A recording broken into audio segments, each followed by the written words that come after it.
কতটা মানে দেয়ালে পিঠ থেকে গেলে এই ডিসিশনটা নিতে পারে মানুষ। একটি মেয়ে কতটা অসহায় হলে এমন পথ বেছে নিতে পারে। সত্যি মেয়েটির জীবন কষ্ট আর নাটকীয়তা দিয়ে ভরপুর। মেয়েটির নাম মার্জিনা, থাকে টাকার কামরাঙ্গে চড়ে। পরিবারে এক বৃদ্ধ বাবা ছাড়া এই পৃথিবীতে আপন বলতে আর কেউ নেই। মা মারা গেছে আরো অনেক আগে।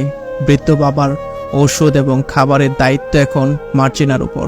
আমার ফ্যামিলিতে কেউ নেই, আছে মুরব্বী বাবা আছে, উনি চেয়েছিল বিয়ে করে স্বামীর সংসার নিয়ে সুখে শান্তিতে জীবন কাটাতে, কিন্তু ভাগ্যের কি পরিহাস। বিয়ে হয়েছিল, তবে বাচ্চার মা হতে পারবে না বলে স্বামী তালাক দিয়ে দেয়। সমস্যা, বেবি হবে না, এই জন্য ডিভোর্স হয়ে যায়। ভাগ্যকে মেনে নিয়ে আল্লাহর ওপর ছেড়ে দিয়েছেন ভাগ্যের দায়িত্ব। এলাকার সব জায়গায় চেষ্টা করেও কোথাও চাকরি বা আয়ের পথ বের করতে পারেনি মার্জিনা।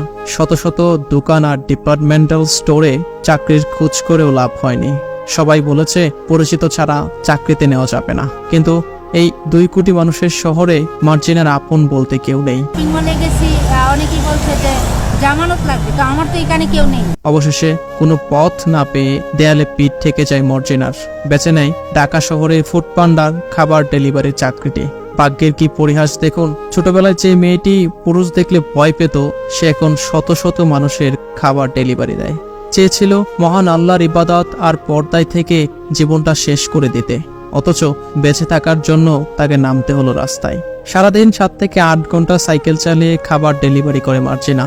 এই প্রচন্ড গরমে 2 থেকে 3টা কাপড় পরে শরীরে শক্তি দিয়ে সাইকেল চালায়। কতটা আত্মবিশ্বাস এবং সংগ্রামী হলে কোনো নারী এমন সিদ্ধান্ত নিতে পারে। মনের অন্তঃস্থল থেকে এই নারীকে সম্মান জানায়। মানুষ জীবিকার তাগিদে কত কিছুই না করছে। ছোট ছোট পোশাক পরে টিকটক করছে, কেউ বুয়া বাচ্চা নিয়ে ভিক্ষা করে, আবার কেউ বেহায়াপনায় লিপ্ত। বর্তমান সময়ে লক্ষ লক্ষ টাকা আয় করা ছেলে সন্তানটিও বাবা মাকে বৃদ্ধাশ্রমে পাঠিয়ে দেয়। অথচ এই মেয়েটি শত প্রতিকূলতা আর কষ্টের মধ্যেও বৃদ্ধ বাবাকে দেখাশোনা করার দায়িত্ব নিয়েছে। এটা থেকে প্রত্যেকটা নারী ও পুরুষের শিক্ষা নেওয়া উচিত। জীবনে বেঁচে থাকতে হলে সংগ্রাম আর কষ্ট করতে হয়।